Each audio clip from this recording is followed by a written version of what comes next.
It's legal, right? It's recreational. So why is boozing okay, but a couple of stretch-wielding puffs is considered obscene?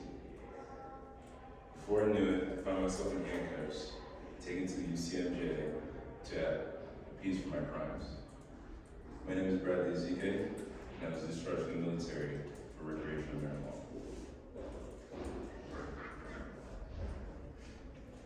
So when I went over to UCMJ, they fingerprinted me, questioned me, interrogated me, but the most memorable, they judged me.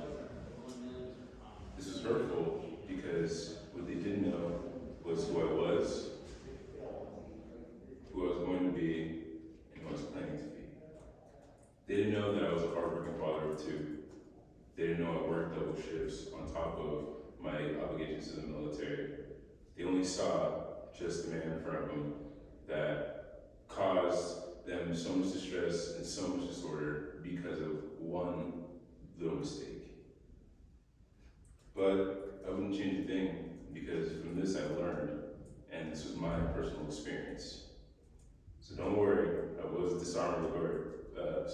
honorably discharged, so no harm, no foul. Little backstory, I had joined the United States Air Force in August of 2019 for my own reasons, but from what I've noticed, a lot of airmen join because of maybe fathers, sons, grandfathers, sisters, whoever else that had already joined the military that basically felt almost obligated to.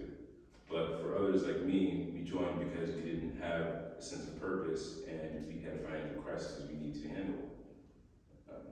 When I went to the recruiter's office, I knew I wanted to get into medicine, that was for sure, but they saw it differently, and I was going to maintenance. This affected the path I wanted to pursue and the cascade of events that you saw that brought them in for you today.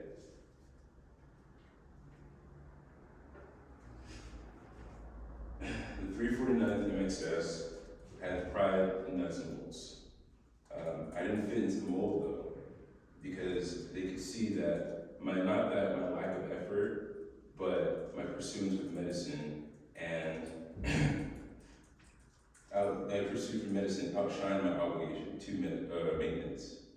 I always felt like they thought the child that was going to be treated differently because I didn't breathe and live the lifestyle that they lived.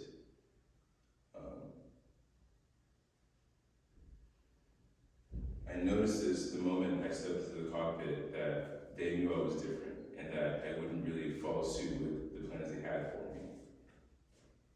As time went on and my military career had continued maybe 2-3 years in, I started to crack under the pressures of family life, school, bills, and honestly the work life and the culture that they had there. I felt very singled out, and as time went on, I began to partake in marijuana. This kind of helped with my mental instabilities and some of the anxieties I had going forth. But it started to be noticed because of higher ups and supervision that had kind of noticed that I was different from the rest of them.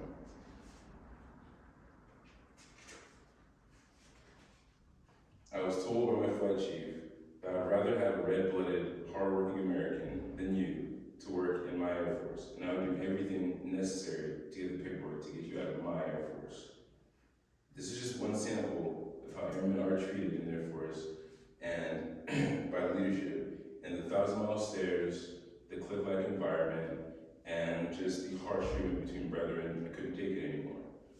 So in December of 2022, or December 2nd of 2022, I was discharged from the military for using recreational marijuana. But the weird part was, when I was discharged with a smile. When I would be asked would I enlist in the Air Force, or should I enlist in the Air Force by other peers, I always give them this answer. Everyone's experience is different. Take what you need from it, but don't let them take what they want from you.